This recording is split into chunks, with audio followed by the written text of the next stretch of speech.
We all know that authoritarians have certain things in common.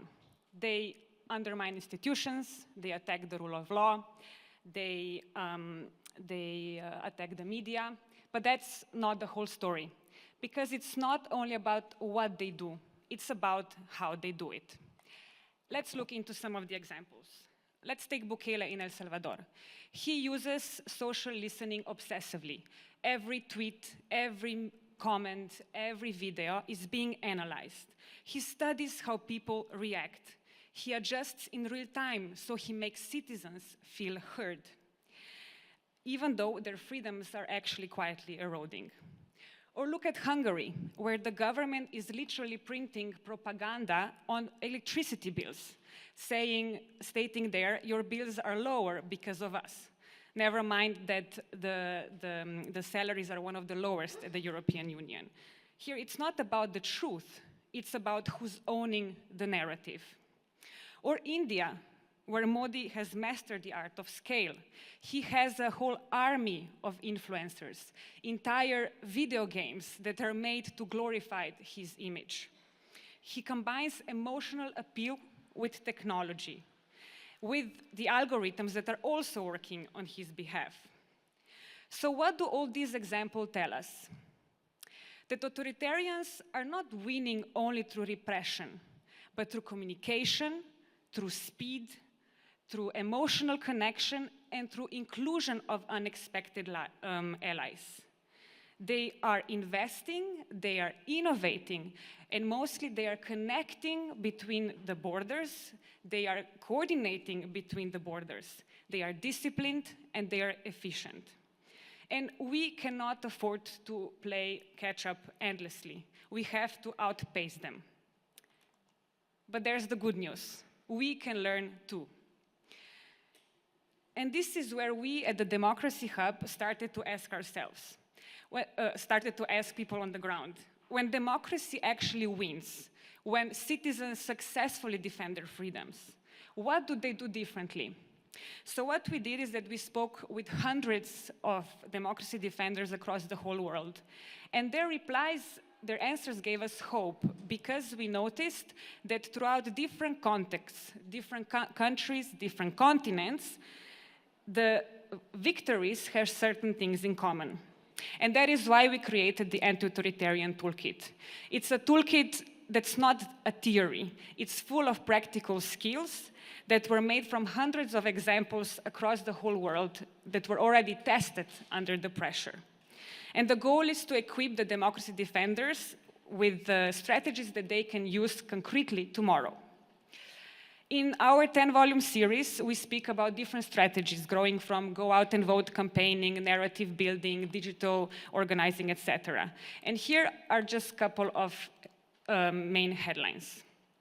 First, democratic populism. Populism is, in a sense, as we see it, and not how authoritarians are using it. So it's just not being against authoritarians, but being for something, having a unifying value.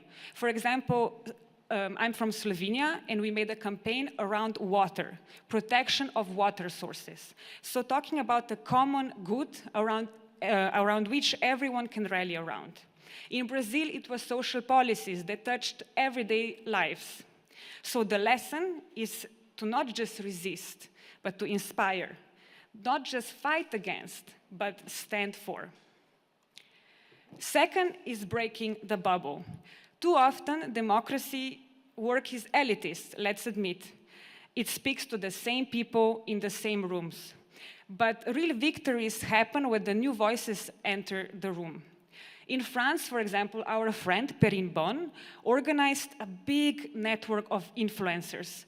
Influencers that spoke about makeup tutorials, about sports content, and they started to bring political content within their posts. Those that never speak about politics brought democracy inside their content, and it really worked. Third, broccoli in rice. This is something how our Brazilian friends are calling the strategy to bring serious content into everyday. civic messages, for example, that are part of astrology posts, or political content that is inside football news. When people don't feel lectured, but they feel connected with the content. And suddenly politics reached people who were never engaged before. And finally, of course, it's about delivering concrete change. At the end of the day, people want dignity. They want to pay their bills, they want to take care of their kids, they want to have access to basic health services. So if democracy at the end doesn't deliver on all of these basic needs, it loses its moral ground. So in a nutshell, what we've learned: to be clear about what we stand for, break out of our bubble, bring politics into everyday life, and deliver real results.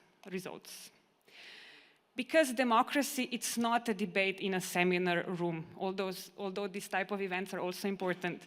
It's also not a line in the Constitution. It is whether the citizens feel that their lives are better, safer, and freer because of it.